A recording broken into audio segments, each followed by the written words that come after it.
esta mañana cuando estaba haciendo esto, claro, empecé a buscar información que tenía así mal hecha y me fui a la prehistoria. Y la prehistoria, hace muchos años de esto. Y me remonté a la primera vez que yo oí hablar de huertos.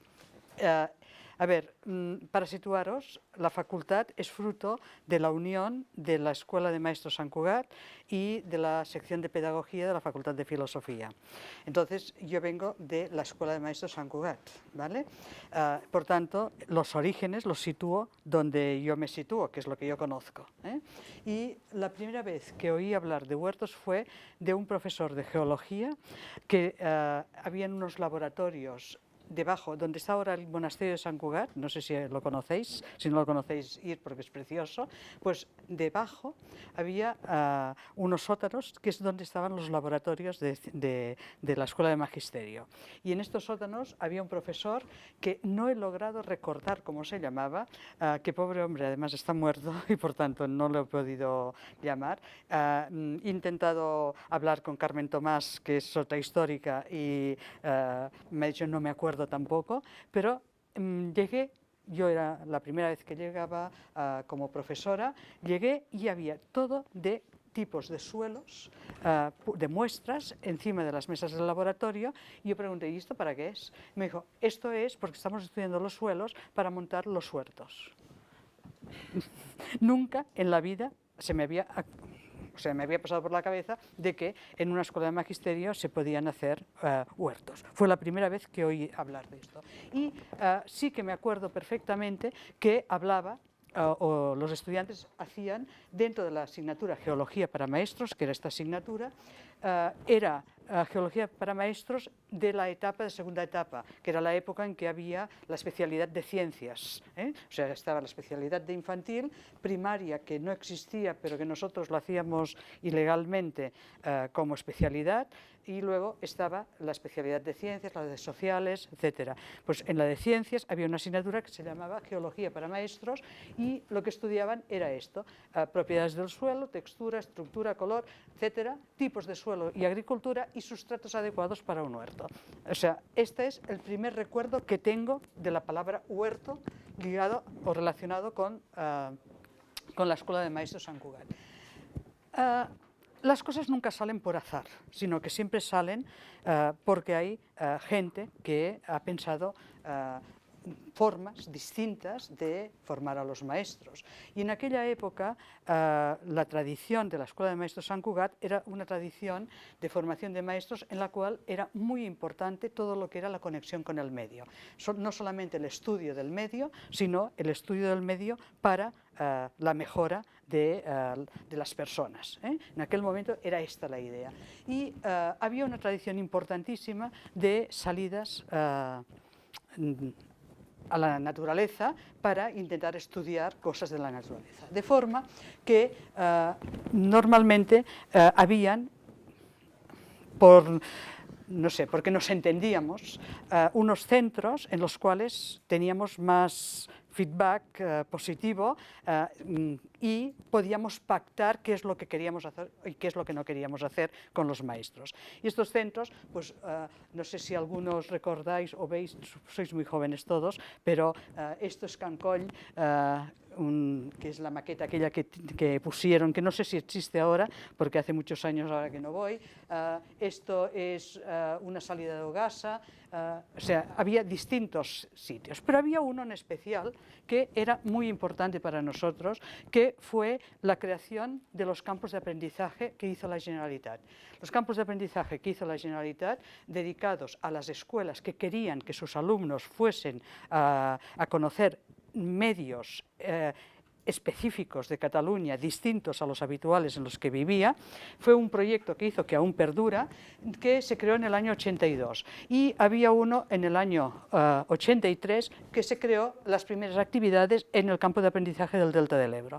En el campo de aprendizaje del Delta del Ebro teníamos un feedback muy positivo con los profesores que lo llevaban. Uno de ellos era Óscar Cid, que ha sido profesor también de la Escuela de Magisterio posteriormente en Tarragona. No sé si alguno de vosotros vosotros lo ha conocido, ha sido profesor suyo, y allí en el campo de aprendizaje, aparte de estudiar el medio marino, el medio salino, el medio todos, y estudiar aves, era muy importante la huerta. O sea, en el delta las huertas son muy importantes y por tanto la huerta era un centro de interés que también nos repartíamos para estudiar con los alumnos. De forma, me hace gracia verla, esta soy yo aunque no lo parezca, pero es muy divertido porque en aquel entonces había un concepto muy importante que era el concepto de interdisciplinaridad. En las salidas que hacíamos se hacían desde las asignaturas más de ciencias, pero venía el profesor de la Escuela de Magisterio de catalán, el de sociales, el de matemáticas, aquí está Carmen Azcárate también en esta foto, está Montse Domingo y Joan Bach, que eran dos de geología, o sea, hay gente diversa. ¿Por qué? Era un planteamiento en que se iba a estudiar el delta no solamente desde la perspectiva natural, sino desde la perspectiva natural, social y cultural. Pero es claro, estoy diciendo una cosa que ahora parece muy normal, pero estamos hablando del año 84-85, es decir, que hace muchísimos años de estos.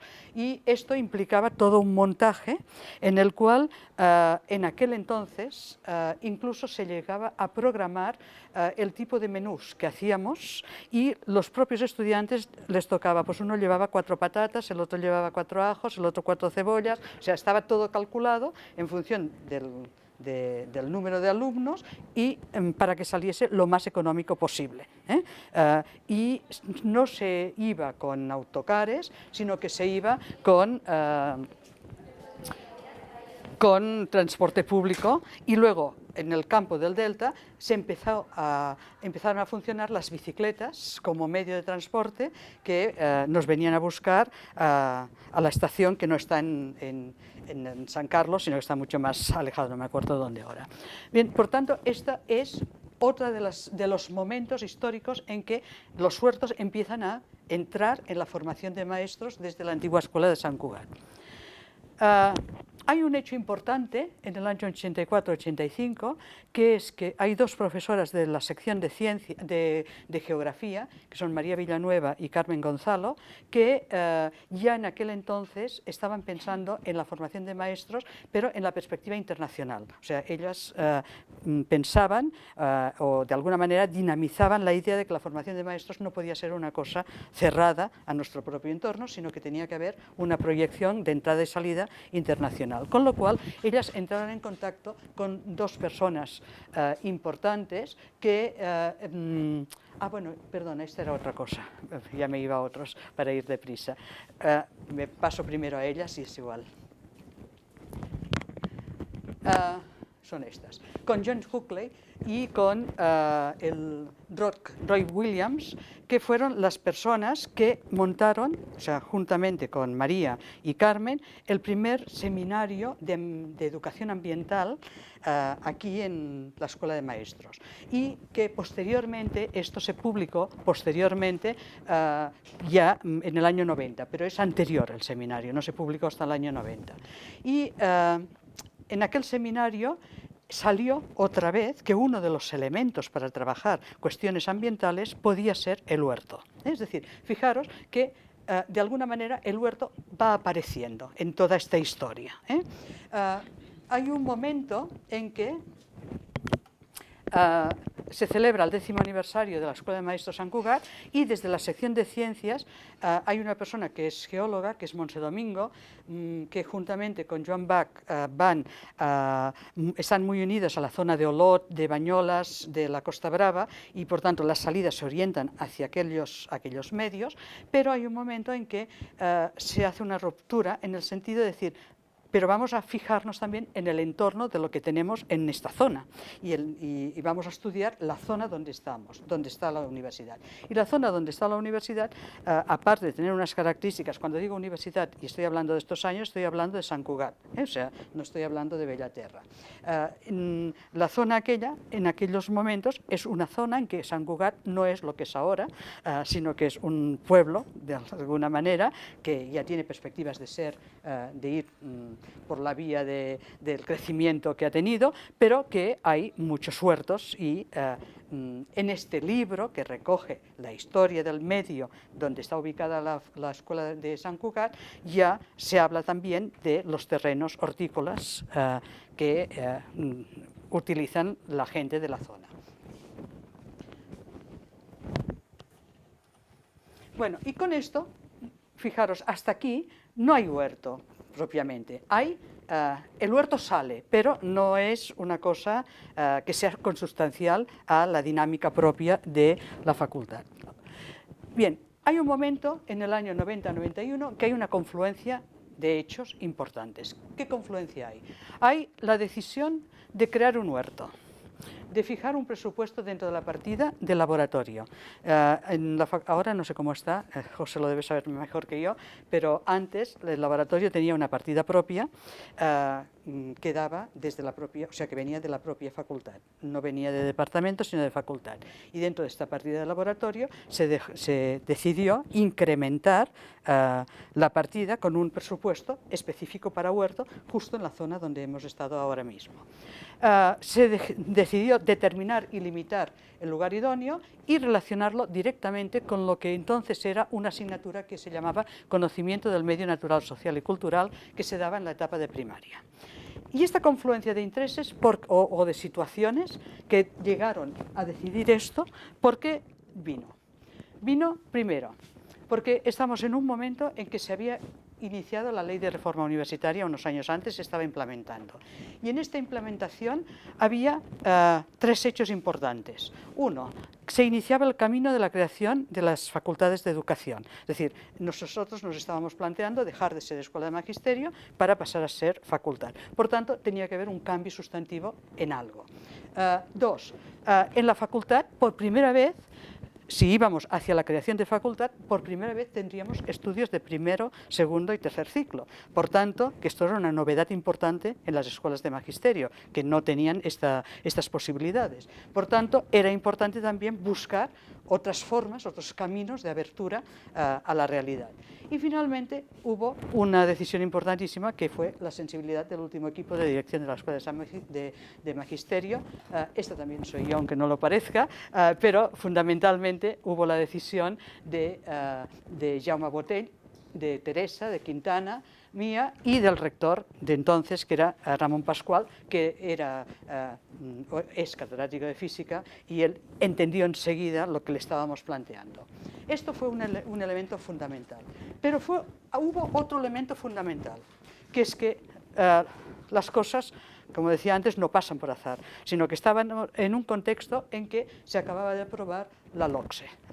La LOCSE, que era la ley que regulaba el sistema educativo de la educación obligatoria. Y en este contexto había dos novedades importantes. Una era que se pasaba de trabajar solo contenidos a trabajar conceptos, procedimientos y actitudes. Y por tanto teníamos que buscar la manera de poder hacer efectivo esto. Y por otro lado aparecían una cosa que para nosotros era muy importante, que eran los ejes transversales, es decir, la manera de introducir en el currículum básico de enseñanza obligatoria la educación ambiental, la educación para la salud, la educación para el consumo, etc. Es decir, todos los que había. Entonces, aprovechamos que hubo una convocatoria del CIDE, del Centro de Investigación que dependía del Ministerio de Educación, que era el concurso nacional para la elaboración de materiales curriculares del año 90 que concretasen programas de actuación en los cuales se trabajase las nuevas propuestas que hacía la LOCSE. Y entonces nos pareció que era un momento oportuno para presentarnos a esta convocatoria y para trabajar la integración en la asignatura de conocimiento del medio de todo lo que era la educación ambiental, la educación para la salud, porque nosotros lo veíamos todo absolutamente machambrado, no sé cómo se dice en castellano, machambrado, vale. De forma que entonces se hizo un equipo promovido desde la dirección de la escuela, en el cual estaba una persona que era de la sección de ciencias, en este caso era yo, una persona de la sección de sociales, que era Pilar Taché, una persona del Instituto de Enseñanzas Medias, aquí en el campus hay un instituto aquí arriba, Entonces se fue al instituto para plantear el tema y una de las personas del Departamento de Ciencias se incorporó a este proyecto. Una persona de educación primaria, un maestro de educación primaria, de la Escoleta, que es la escuela que hay de primaria aquí en el campus, aquí al lado de la universidad, y luego se decidió también un experto en temas ambientales, que en aquel momento era una persona que también colaboraba con nosotros en las salidas al Montseny, pero que no era tan popular, entre comillas, como lo es ahora, que era Martín Boada. Bien, ganamos el concurso, nos lo dieron y esto dinamizó un elemento importante. Estamos ya en un año en que aún somos Escuela de Magisterio, pero estamos en toda la transformación hacia Facultad de Ciencias de la Educación, y ya no estamos en Sant Cugat, sino que estamos en estos terrenos. Este edificio no existía, es decir, el edificio de aquel lado tampoco existía, solo existían los módulos, que en aquel entonces fueron premiados como obra arquitectónica de estas importantísimas del arquitecto en aquel momento, y que algunos decíamos, es muy bonito, pero cuando seamos viejos, vamos hipostáticos aquí, todo el mundo se va a hacer pipi cuando baje hacia los lavabos, porque estaban abajo y con pendiente. No sé si ha pasado o no, pero creo que sí. Pero en todo caso, el tema, aparte de ganarlo, formó parte de unas cosas que en aquel entonces, de una bibliografía que en aquel entonces fue muy popular, que fueron las cajas rojas del Ministerio. No sé si alguno de vosotros llegasteis a conocerlo o no, pero fueron las cajas rojas de materiales para la reforma que publicó el Ministerio. Y nosotros pusieron el proyecto de la escuela dentro de estas cajas, dentro de la idea de organizar los contenidos de una asignatura tomando como eje vertebrador un tema transversal que fuese, en este caso, la educación ambiental. Se hicieron muchos temas, pero uno de ellos fue el núcleo Organismos, Escuela y Medio Ambiente, y es la primera vez en la que sale explicitado todo el tema del huerto, con todo lo que implica, dentro del currículum que se propone para trabajar una asignatura. Entonces, aquí, pues, por ejemplo, convivimos con animales y plantas, podemos tener un animal en clase, nos gusta tener animales y plantas cerca, es importante tener plantas en clase. Fijaros que siempre parte de una pregunta a partir de la cual se tiene que desarrollar todo. Cultivamos plantas para nuestro beneficio, podemos montar un huerto en el patio de la escuela, cómo cultiva el hombre las plantas alimenticias, qué ocurre con los abonos, los seres vivos en el entorno, podemos descubrir la vida en un parque, intentamos conocer un bosque, qué nos da el mar y qué le damos. Esto serían las preguntas que generaban todo el desarrollo curricular. No lo voy a leer y está hecho así porque esto no está picado con ordenador. Trabajábamos como trabajábamos, ¿vale? Y entonces salió como salió. Entonces, fijaros que para cada elemento de antes y para cada pregunta hay los contenidos que se pretende trabajar a nivel, en este caso, de conceptos, después lo mismo a nivel de procedimientos y lo mismo a nivel de actitudes. De forma que para el huerto sale, para los 3 ciclos, los contenidos que hay que trabajar. Y esto era el modelo con el cual se hacía la propuesta de incorporar el huerto en la asignatura de conocimiento del medio natural y social, tanto aquí en la universidad como en las ciencias en el instituto, como en las ciencias en la escuela primaria. Y luego hubo un tercer elemento fundamental, sin el cual no se hubiese podido seguir adelante, que es la ilusión e interés de un sector de profesores y la colaboración del PAS.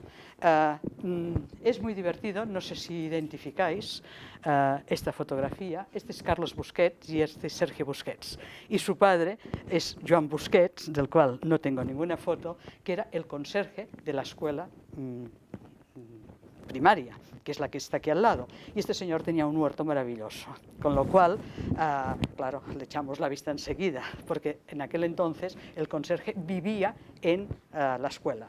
Vivía en una casa que había al lado de la escuela y tenía el huerto allí, y entonces dijimos, bueno, claro, el problema era qué pasa en vacaciones, qué pasa en Semana Santa, qué pasa en verano, qué pasa los fines de semana en un campus como este que está abierto, que puede entrar todo el mundo que quiera. Por tanto, había que buscar la organización. Y encontramos la colaboración de Joan Busquets en esto. Y encontramos otra colaboración excepcional, que fue la del señor Rafael. El señor Rafael era un conserje que había estado con nosotros desde la creación de la Escuela de Maestros Sant Cugat, que se jubiló, creo que 2 años después de venirnos aquí, pero él era un señor de campo, que yo nunca he visto un huerto tan maravilloso como el que él tenía, no solo en su pueblo en Aragón, que era aragonés, sino en la zona esta de Badía. No recuerdo dónde estaba, porque soy incapaz con la transformación que ha habido de todo este territorio de reconocer dónde, pero había. Y este señor fue el que nos proporcionó las herramientas básicas, todas usadas, porque eran viejas, pero servían. Es el que nos proporcionó las semillas, es el que nos proporcionó toda la ayuda que hubo. Y además era el que yo creo que le gustaba más estar en el huerto que en la conserjería. Es decir, pero era muy buen hombre. Y después había un profesor loco de los huertos, que era Joan Frank, que quizá algunos lo conocéis, que es decir, era un profesor de biología que estuvo con nosotros hasta que se jubiló y que ya había hecho huertos en su casa, o sea, conocía el tema y se dedicaba. Y otra profesora de la cual no tengo ninguna foto, que es Pilar Taché, que se jubiló ya hace muchísimos años, que también, curiosamente, yo, esta profesora, había coincidido con ella trabajando en una escuela en el año 76, y en aquella escuela ya había montado un huerto. O sea que eran 2 profesores locos, entre comillas. Pero en todo caso, esto fue clave para que el proyecto siguiese adelante. Cuando pasamos a esto, pasamos a la Edad Media. Esto es la visión de la autónoma vista desde arriba, porque uno no se hace la idea de lo que significa la autónoma. Supongo que alguien nos ha explicado, la autónoma ha sido la primera universidad que durante muchos años ha tenido un pastor en nómina. No sé si lo sabíais o no, pero es decir, ¿aún lo tiene? Sí, vale. Para que veáis la superficie, ¿no?, de lo que significa el campus. Bien, esto llegó un momento en que en el 94 entra un equipo rectoral en el cual se plantea toda la cuestión de la gestión del medio ambiente. Y esto también es clave, porque si no hay un equipo rectoral que cree un marco sobre el cual tú puedas poner, no dejan de ser cosas que son experiencias aisladas. Entonces, la creación de este marco es clave. ¿Qué significa este marco? Significa, me he quedado en el 2004 porque es hasta yo donde conozco, después no sé lo que hay. Significa que se creó el Vicerrectorado de Campus de Calidad Ambiental, que luego pasó ya, se degradó y pasó a Campus y Estudiantes, se degradó y pasó a Asesor de Temas Ambientales, no sé dónde está ahora, y paralelamente había una estructura técnica, no solo política, que daba soporte, que era la OSHA y luego el SEPMA. Ahora está en economía, vale, pues es decir, las cosas van cambiando. Pero esto fue esencial. Fue esencial porque esto nos permitió tener el apoyo del vicerrectorado de la Autónoma de Campus, que estaba el doctor Sabés, entonces, de vicerrector, nos dio todo el apoyo para iniciar ya un proyecto que recogiese la locura de algunos en la estructura de lo que era la formación de maestros. Y entonces iniciamos el proyecto de ambientalización de la Facultad de Ciencias de la Educación. Este proyecto, es decir, muy rápidamente, lo que intentaba es intervenir sobre cuestiones estructurales, curriculares y culturales, tanto a nivel de universidad, que teníamos el marco del vicerrectorado, como a nivel de facultad, como de departamentos. Y las ideas fundamentales era ambientalizar, quiere decir cambiar la manera de ver el mundo y la manera de actuar en el mundo. Y sobre estas ideas empezamos a trabajar. Empezar a trabajar contó con una cosa fundamental. fijaros que estamos hablando años 90, principios de los 90, y hay un hecho externo fundamental, que es Río, la conferencia de Río. Y por tanto, la implicación, el inicio de la implicación de las administraciones públicas en todo lo que son los temas ambientales. La Generalitat de Cataluña, desde el Departamento de Medio Ambiente, crea unas comisiones y tenemos la suerte, la gran suerte, de, no a nivel político, pero sí a nivel técnico, de que los técnicos más importantes del departamento ven clarísimamente la idea de promocionar en las universidades el tema. Y contamos con una ayuda económica del Departamento de Medio Ambiente de la Generalitat de Cataluña. ¿Todo esto qué hace? Hace que se cree una dinámica de interacciones entre el Vicerrectorado, entre la Generalitat, el Departamento de Medio Ambiente y la facultad, pero creando lo que dijimos como seminario de ambientalización, como un núcleo interdisciplinar en el cual se fuesen gestando todas las propuestas para ir trabajando. Esto, por tanto, todo este panorama que he dicho es lo que hace que el huerto en aquel momento empiece a funcionar y tenga una dinámica. Yo estoy absolutamente convencida que solamente con la buena voluntad de los dos profesores y los dos conserjes esto no hubiese funcionado. Es decir, hubiese funcionado un tiempo, pero perduró un poco más porque había esta confluencia de distintos elementos que lo favorecían. En todo caso, este seminario hizo muchas cosas que ahora no viene al caso, pero como las tenía y he ido rápido para coger las transparencias, pues las pongo. Distintas cosas, muchas más, y llegó un momento en que se propuso la ambientalización de dos asignaturas, la ambientalización del práctico relacionado con la didáctica de las ciencias en educación infantil y la ambientalización de las asignaturas de didáctica de las ciencias en primaria y en infantil. Y aquí es donde la gente empezó a implicarse en desarrollar qué significaba esto y empezó. Bueno, luego también, había una asignatura en la facultad, en la titulación de pedagogía, que era de educación ambiental, porque por normativa del Ministerio, la educación ambiental pertenecía a pedagogía, aunque lo trabajásemos desde otras áreas, con lo cual no tenía sentido si no implicábamos a la persona de esta asignatura y, por tanto, la implicamos, la verdad es que bien. Y luego había otra cosa fundamental. Ya estamos en una época en que ya estamos en plena facultad, por tanto, o nos incorporamos o intentamos que todas las cuestiones ambientales y, por tanto, sea huerto o sea otra cosa, esté orientado también hacia doctorados, trabajos de máster, hasta proyectos internacionales y a participación en redes temáticas, o esto no tiene sentido porque estamos en el ámbito universitario. Y por tanto, ¿cómo vamos a avanzar hacia aquí? Entonces, a partir de aquí, nos dedicamos, el seminario de ambientalización se dedica a buscar dinero, porque las cosas necesitan dinero para funcionar. Y tenemos dos fuentes importantísimas de entrada. Una es el Departamento de Medio Ambiente de la Generalitat, que nos concede una subvención importante. Cuando digo dinero, no estoy diciendo ahora 1.000 euros, sino ya cantidades sustantivamente importantes. Nos concede una subvención en el 97, en el 98, en el 99, el 2000 y el 2001. Y la UAB, que nos concede un becario para temas de ambientalización desde el año 98 y nos lo concede desde el Vicerrectorado y que sigue.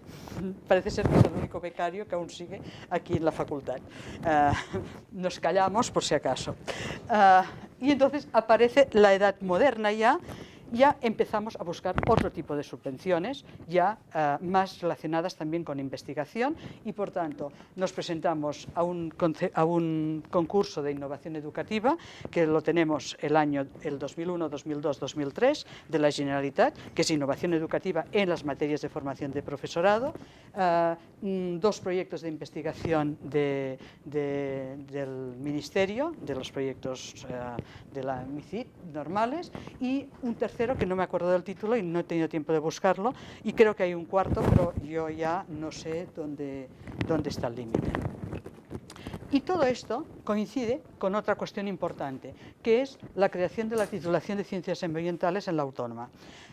Ciencias Ambientales de la Autónoma se crea y nosotros teníamos este proyecto que íbamos haciendo y, nos conocemos porque la mayoría de los que estábamos vinculados a esto somos de formación científica, es decir, somos de biología o somos de física o de química, por tanto nos conocemos, pero en todas las instituciones siempre está los que consideran que educación pues, no es de la misma estatus que otros estudios, y esto pues, ocurría en aquella época, no lo sé ahora. En todo caso, en aquella época se creó y fueron los propios alumnos de las dos primeras titulaciones que aún no estaban aprobadas oficialmente. ¿Quién me lo decías tú? Es decir, eran títulos propios de la Autónoma, no eran aún títulos oficiales porque no se habían homologado. Fueron los propios alumnos que crearon los seminarios de ambientalización y que participaron, nos vinieron a buscar para hacer formación en este campo. Y de aquí salieron dos proyectos de investigación claves relacionados con los huertos. Uno fue el proyecto de investigación, los huertos comunitarios agroecológicos de Can Masdeu, una experiencia de educación popular. No sé si conocéis la experiencia de Can Masdeu, y estaba Gisami Sardá, que no sé si también lo conocéis. Este proyecto lo dirigí yo, y proyecto de ambientalización de la Escuela Bressol GESPA, gestión de la biodiversidad, que lo hizo Mercè Aguilera y que lo dirigió Mariona Espinet, creo que con Rosa María Tarín, Mariona y Rosa María Tarín.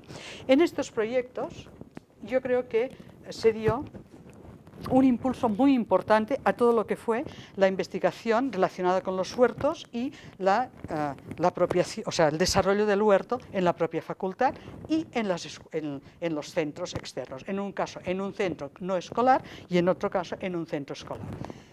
Paralelamente a esto, se estaba ambientalizando la asignatura de didáctica de las ciencias en educación infantil y se empezó a hacer, esto lo puede explicar mejor Mariana porque ella estaba de profesora, se empezaron a hacer todos los trabajos relacionados con el huerto y personas externas que venían a ayudar y a dar ideas sobre esto. Y como proyección se hacía también todo lo que fue el proyecto de los huertos en la escuela infantil.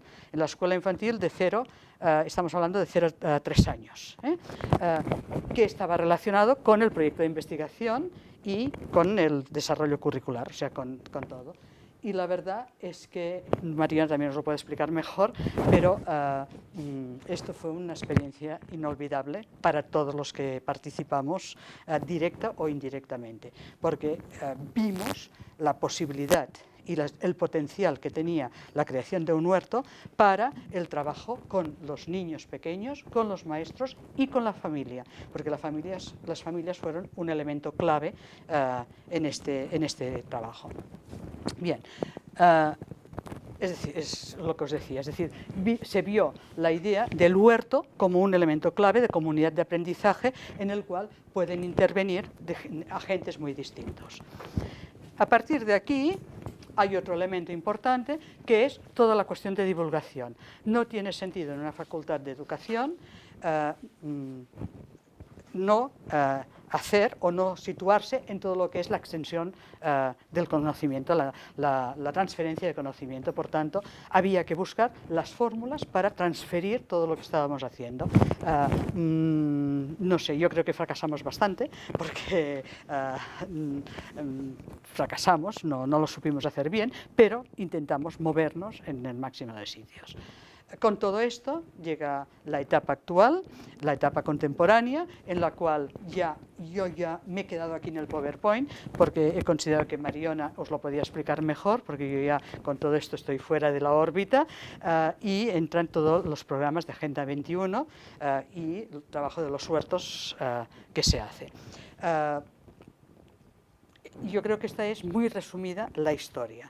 A partir de aquí también hay un hecho clave importantísimo. Viene Bolonia y Bolonia pasa lo que pasa. Es decir, arrastra muchas cosas en positivo y otras muchas en negativo. Y una de las cosas que arrastra la pre-Bolonia es que todas aquellas iniciativas que se habían desarrollado distintas e innovadoras decrecen porque antes de la pre-Bolonia ya viene toda la época de las acreditaciones, etcétera, etcétera, todo lo que significa entrar en la dinámica del sistema universitario como profesor, que va en decrecimiento de muchos aspectos por los cuales se había trabajado muchos años anteriores. Y hasta aquí la historia que yo conozco.